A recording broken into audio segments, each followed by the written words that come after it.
చెప్పండి, Ruth. Ruth ఈమెవరో తెలుసా? Naomi అనేటటువంటి ఒక స్త్రీ. బాబు నాన్న కుదురు కూర్చో 2 నిమిషాలు. అరే నీకు ఒక చాక్లెట్ ఇస్తాను, కుదురు కూర్చో. వెళ్ళిపోయి గుర్చే వందనాలు. చాక్లెట్ ఇస్తానంటే వందనాలు చెప్తున్నాడు అండి.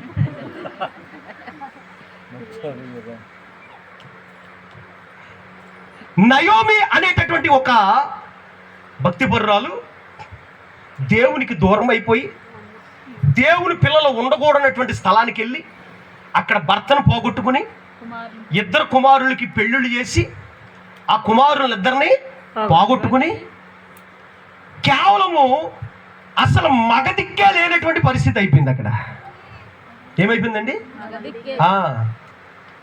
నపుత్రస్య, చెప్పండి, నపుత్రస్య గతిర్నాస్తి. ఎగ్జాక్ట్ గా సూట్ అయ్యే సిచ్యువేషన్ ఇది. దేవుని స్తోత్రం కలుగును గాక. హల్లెలూయా. ఏది నయోమి తన కుమారులను తన భర్తను కోల్పోవుట అనేది నపుత్రస్య గతిర్నాస్తి. ఏ మాత్రం అతి గతి లేదు ఎవరికే? నయోమికి. హల్లెలూయా, హల్లెలూయా.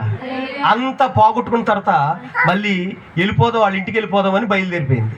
మాట్లాడుకో. బయలుదేరిపోయి టయానికి ఆ కోడళ్ళు ఇద్దరు వచ్చి, అత్త మేము కూడా నీతో పాటు వస్తామన్న. నాతో పాటు వస్తే ఏముంటుందమ్మా, నాకు ఇంకా కొడుకులు కూడా లేరు మీకు పెళ్ళిళ్ళు చేయడానికి.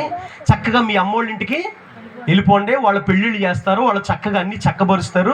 నేను ముసల్దాన్ని అయిపోయాను, నాతో ఎందుకులే, మీ బ్రతికేదో మీరు బ్రతకండి అంటే, లేదత్తా లేదు, నీ దేవుడే. హల్లెలూయా. చెప్పండి మాట.